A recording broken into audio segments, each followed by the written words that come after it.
تابندہ کی اس بات نے مجھے بہت کچھ سوچنے پر مجبور کر دیا۔ مجھے اندازہ لگانے میں دشواری پیش نہیں آئی کہ وہ حریری کی ان سرگرمیوں سے خوش نہیں تھی۔ کیا تم پہلے سے یہ سب کچھ نہیں جانتی؟ میں نے پوچھا۔ میں اتنا جانتی تھی کہ وہ نوادرات کی اسمگلنگ میں ملوث ہے، لیکن یہ قتل و غارت میں نے تو کبھی سوچا بھی نہیں تھا۔ انسان دولت کے لیے اس قدر خونخوار درندہ بن سکتا ہے۔ مجھے تو تمہاری دوست نرگس کی موت پر ہی بہت دکھ ہوا تھا۔ میں تو تمہیں بھی سمجھانا چاہتی ہوں کہ منشیات کے دھندے سے الگ ہو جاؤ۔ دنگا اور تحریمی والا ٹنٹا ختم ہو جانے پر میں بہت خوش ہوئی تھی کہ اب یہ قصہ ختم ہو گیا۔ میں تم سے اس سلسلے میں بات کرنا چاہتی تھی، لیکن موقع نہیں مل رہا تھا، اور اب یہ سب کچھ دیکھ کر میرے تو حواس مختل ہوتے جا رہے ہیں۔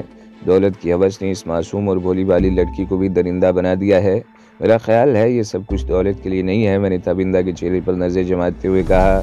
حریری کے باپ اور پھر اس کی ماں کو بھی ایک معمولی سی مورتی کے لیے موت کے گھاٹ اتار دیا گیا، اور پھر خود حریری کے ساتھ بھی ایسے واقعات پیش آتے رہے۔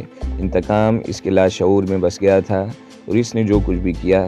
شاید تم ٹھیک کہتے ہو، تابندہ نے میری بات کاٹ دی، لیکن کیا تم؟ وہ کہتے کہتے خاموش ہو کر میز پیچھے زینے کی طرف دیکھنے لگی۔ میں نے بھی گھوم کر دیکھا، اور مجھے بھی سینے میں سانس رکتا ہوا محسوس ہونے لگا۔ حریری زینے سے اتر رہی تھی۔ اس نے سیاہ رنگ کی پینٹ پہن رکھی تھی، جس کے پائنچے پنڈلیوں تک تھے اور پنڈلیوں سے چپکے ہوئے تھے۔ جسم کے بالائی حصے پر اس نے نہایت مختصر سا قمیض پہن رکھا تھا، جس کے اوپر اوپن شرٹ تھی۔ شرٹ پر کوئی بٹن وغیرہ نہیں تھا۔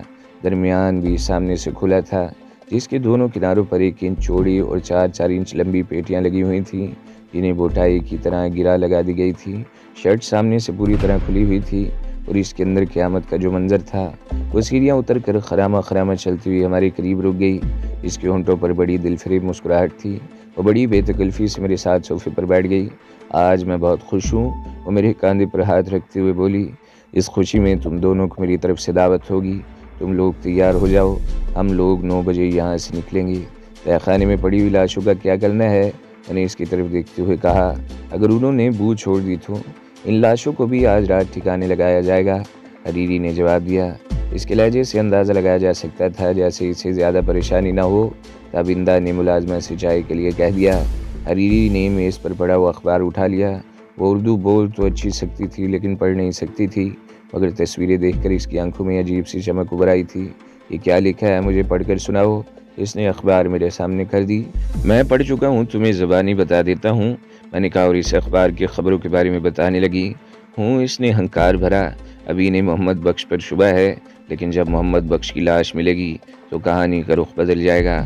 اب تو کئی کہانیاں جنم لیں گی۔ میں نے کہا، ان خبروں میں شہزادی کی ممی کا ذکر بھی آیا ہے، اور میرا خیال ہے پولیس بہت سرگرم ہو جائے گی، اور اس کی تم فکر مت کرو۔ حریری نے میری بات کاٹ دی۔ اب تک ہم پولیس کو چکمہ دیتے آئے ہیں، اب بھی پولیس ہمارا کچھ نہیں بگاڑ سکے گی۔ مشکل وقت گزر چکا ہے، اب تو راوی ہماری قسمت میں عیش ہی عیش لکھتا ہے۔ ملازمہ اس کے لیے چائے لے کر آ گئی، اور اس کے ساتھ ہی ہماری گفتگو کا موضوع بھی بدل گیا۔ ہم لوگ 9 بجے گھر سے نکلے تھے۔ آدھے گھنٹے میں شارع فیصل پر واقع لال قلعہ ہوٹل میں پہنچ گئے۔ اس ریسٹورنٹ کی ڈشیں خاصی شہرت رکھتی تھیں، سروس بھی عمدہ تھی۔ 11 بجے ہم ریسٹورنٹ سے باہر نکلے۔ حریری تفریح کے موڈ میں تھی۔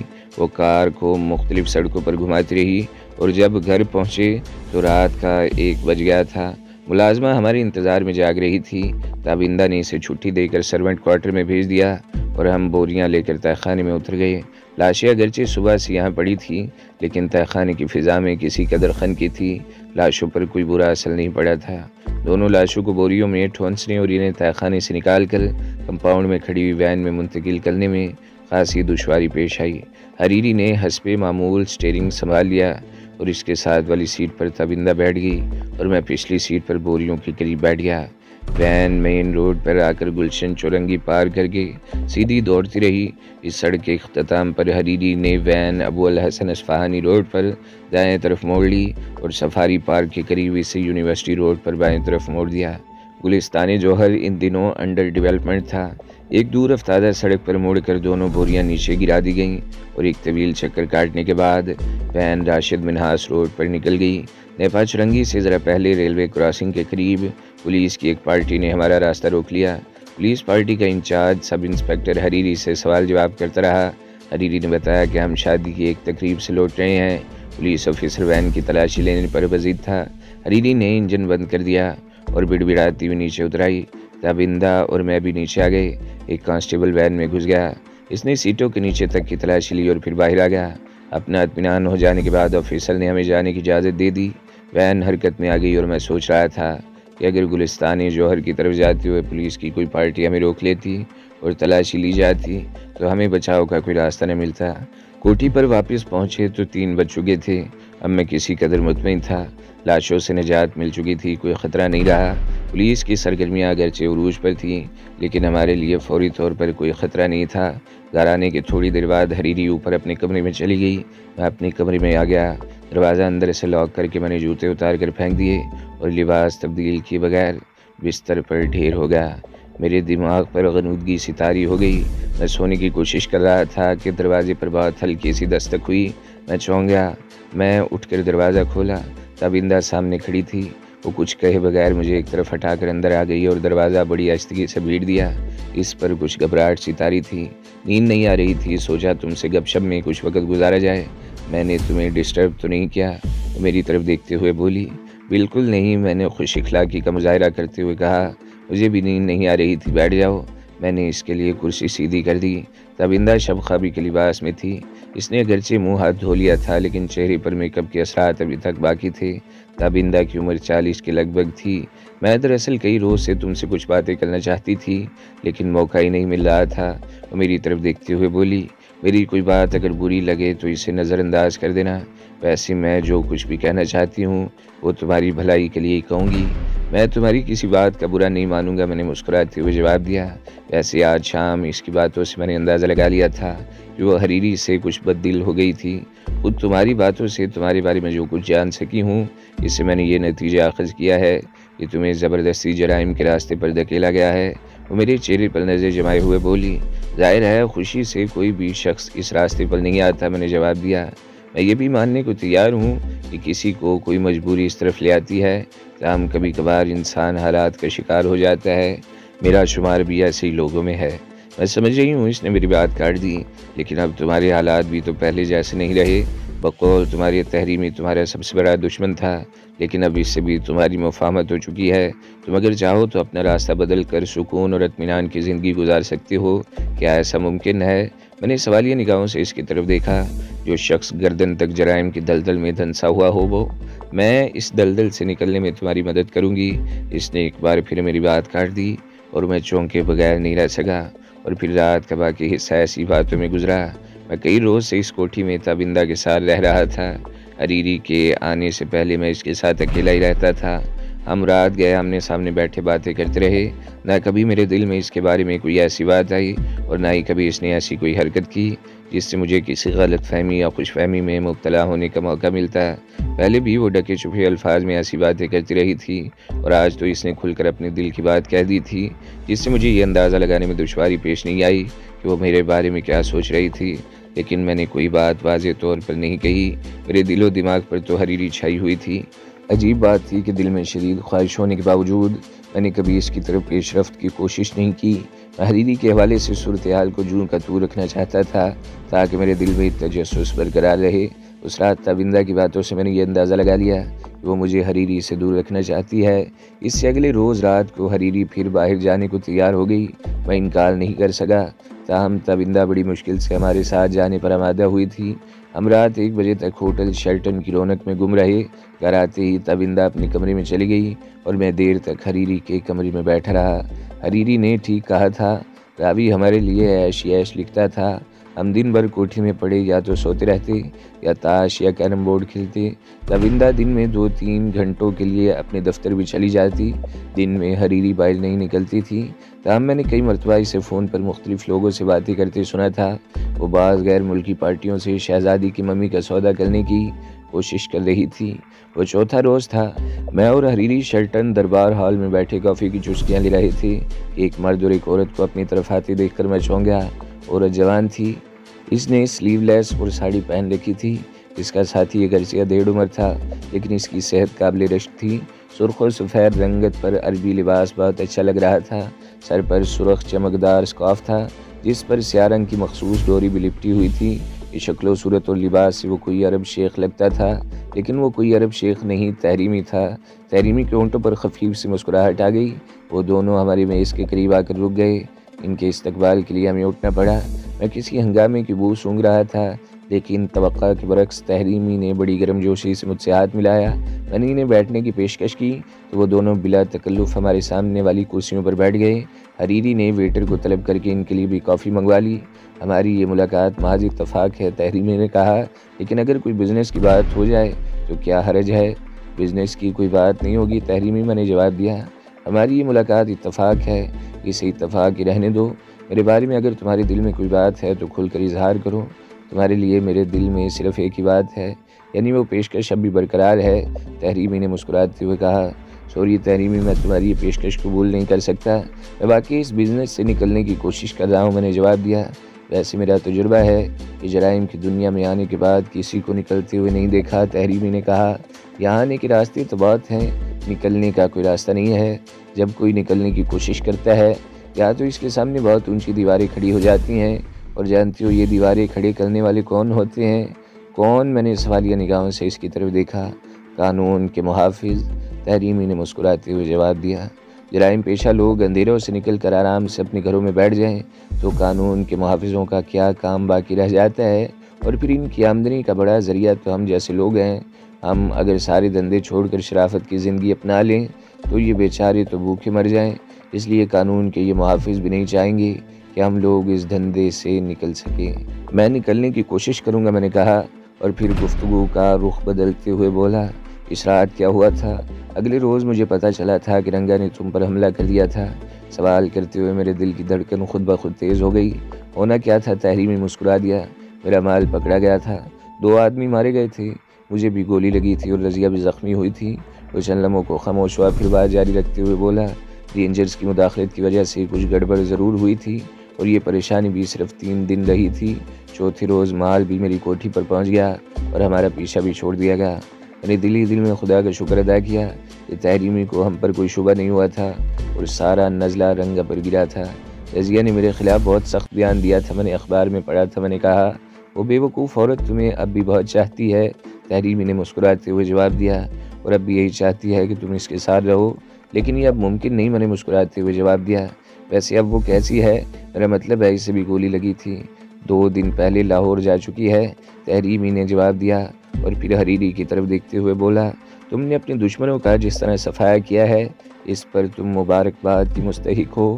اگر تمہیں ابھی تک اپنے مال کا گاہک نہیں مل سکا یا کوئی دشواری پیش رہی ہے تو میں تمہیں ایک آدمی کا پتہ بتا سکتا ہوں۔ اس نے اپنی لباس کے اندرونی جیب سے پھولا ہوا والیٹ نکالا، اس میں کرنسی نوٹوں کے علاوہ کچھ کاغذات اور وزٹنگ کارڈ بھی تھے۔ اس نے کارڈ نکال کر دیکھا اور حریری کی طرف بڑھا دیا، منصور دبئی میں یہی بزنس کرتا ہے، پچھلے دنوں وہ کراچی بھی آیا ہوا تھا لیکن مایوس ہو کر واپس چلا گیا۔ تم اگر مناسب سمجھو تو کسی روز اس سے رابطہ کر لینا، وہ تمہیں اچھی قیمت دلا دے گا۔ اس کی باتوں سے اندازہ ہوا کہ وہ بہت باخبر آدمی ہے۔ اسے یہ بھی معلوم ہو چکا تھا کہ وہ ممی اب حریری کے قبضے میں ہے اور حریری اس کی معلومات کو چیلنج نہیں کر سکتی تھی۔ اس طرح ایک لمبی بحث چل نکلتی۔ اس نے خاموشی سے کارڈ لے کر دیکھے بغیر اپنی پرس میں رکھ لیا۔ تحریمی تقریباً 1 گھنٹے تک ہمارے ساتھ بیٹھا رہا۔ ہماری یہ ملاقات بڑی خوشگوار رہی تھی۔ اس کے 1 گھنٹے کی ملاقات کے دوران اس نے نہ تو اپنی ساتھی عورت کا تعارف کرایا تھا اور نہ اس نے ہماری باتوں میں کسی قسم کی مداخلت کی تھی۔ شیلٹن سے نکل کر کوٹھی کی طرف آتے ہوئے ہم نے اپنے تعاقب کا خیال رکھا تھا۔ اس کے لیے ہمیں شہر کے بعض علاقوں کے طویل چکر بھی کاٹنے پڑے تھے۔ بالآخر مطمئن ہونے کے بعد حریری نے گاڑی کا رخ گلشن اقبال کی طرف موڑ دیا۔ اس رات ہم 1 بجے کے قریب گھر پہنچے تھے۔ خلاف معمول تابندہ اپنے کمرے میں سو چکی تھی اور ملازمہ ہمارے انتظار میں جاگ رہی تھی۔ تابندہ کے معمول کی اس تبدیلی پر مجھے حیرت ہوئی تھی۔ حریری نے بھی معنی خیز نگاہوں سے میری طرف دیکھا تھا۔ میں اپنے کمرے میں جا رہی ہوں، گپ شپ کا موڈ ہو تو اوپر آ جانا، حریری کہتے ہوئے زینے کی طرف بڑھ گئی۔ میں اپنے کمرے میں آ گیا۔ لباس تبدیل کرتے ہوئے میں تحریمی کے بارے میں سوچ رہا تھا۔ اس رات 10 کلو ہیروئن کا بیگ اس کے حوالے کرنے کے بعد ہم نے جو ڈرامہ کیا تھا اور رینجرز بھی بیچ میں کود پڑی تھی تو مجھے یقین تھا کہ تحریمی کو کچھ عرصے کے لیے اس ملک سے فرار ہونا پڑے گا، لیکن آج یہ جان کر مجھے حیرت ہوئی کہ چوتھے ہی روز قانون کے محافظوں سے اس کا مکمکا ہو گیا تھا۔ اس نے ٹھیک کہا تھا، دولت میں بڑی طاقت ہوتی ہے۔ اس کا اندازہ تو مجھے بھی تھا، کئی بار اس قسم کے تجربات سے گزر چکا تھا۔ یہاں بھی اور ہندوستان میں بھی تحریمی کے پاس تو دولت بھی تھی اور حسین لڑکیاں بھی۔ ہمارے سرکاری آفیسروں کو یہی دو چیزیں سب سے زیادہ مرغوب ہوتی ہیں۔ تقریباً آدھے گھنٹے بعد میں اپنے کمرے سے نکلا۔ تابندہ والے کمرے کا دروازہ چند انچ کے قریب کھلا ہوا تھا۔ اندر نیلے رنگ کا نائٹ بلب جل رہا تھا۔ میں نے احتیاط سے اندر جھانکا۔ تابندہ سو رہی تھی۔ میں آہستگی سے پیچھے ہٹ گیا اور دبے قدموں سیڑھیاں چڑھتا ہوا اوپر جانے لگا۔ حریری شب خوابی کا لباس پہنے ہوئے بیڈ پر نیم دراز تھی۔ مجھے دیکھ کر وہ سیدھی ہو گئی اور میں معمول کے مطابق بیڈ کے سامنے کوچ پر بیٹھ گیا۔ میری توقع کے عین مطابق ہماری گفتگو کا موضوع تحریمی ہی تھا۔ ہم دیر تک اس کے بارے میں باتیں کرتے رہے اور پھر ہمارا موضوع بدل گیا۔ گفتگو کے دوران ہمارا موضوع بدلتے رہے، کبھی رنگا، کبھی ٹیڈی اور کبھی وہ ولادت خانم کی باتیں چھیڑ دیتی۔ 3 بج رہے تھے۔ میں نے کوچ پر 1-2 مرتبہ پہلو بدلا تو حریری اپنی ٹانگیں سمیٹتے ہوئے بولی، تم وہاں بے آرام بیٹھے ہو، بیڈ پر آ جاؤ، آرام سے ٹیک لگا کر بیٹھ جاؤ۔ بیڈ کے پیروں کی طرف بھی چند انچ اونچا تختہ لگا ہوا تھا جسے ٹیک کے طور پر استعمال کیا جا سکتا تھا۔ میں معمولی سی جھجک کے بعد بیڈ پر آ گیا اور اس طرح ٹیک لگا کر بیٹھ گیا۔ میں نے بھی اگرچہ ٹانگیں سمیٹ رکھی تھی لیکن کچھ دیر بعد ہی میرے پیر پھیلنے لگے۔ باتوں کا سلسلہ چلتا گیا، حریری کے پیر بھی پھیلنے لگے۔ میری نظریں بار بار اس کی طرف اٹھ رہی تھیں، بار بار پہلو بدلتے ہوئے اس کا شب خوابی کا لباس بھی بے ترتیب ہو رہا تھا۔ میں اپنی نظریں ہٹانے کی کوشش کرتا مگر یہ کمبخت نظریں کسی طرح میرے قابو میں نہیں آ رہی تھیں، اور جب حریری کے پیر میرے پیروں سے ٹکرائے تو میرے جسم میں سنسنی کی لہر سی دوڑتی چلی گئی۔ حریری نے اپنے پیر کچھ اور دراز کر لیے۔ اب میرے پیر کی انگلیاں اس کے گداز اور سڈول پنڈلی کو چھو رہی تھیں۔ میں نے حریری کے چہرے کی طرف دیکھا، اس کے ہونٹوں پر خفیف سی مسکراہٹ ابھرائی اور اس نے ایک ہاتھ میری طرف بڑھا دیا۔ میں نے بھی غیر ارادی طور پر اپنا ہاتھ آگے بڑھایا۔ حریری کی نازک سی مخروطی انگلیوں نے میری انگلیوں کو گرفت میں لے لیا۔ کچے دھاگے کی طرح یہ رابطہ بڑا مضبوط ثابت ہوا اور میں اپنی جگہ سے اٹھ کر حریری کی طرف جا گرا۔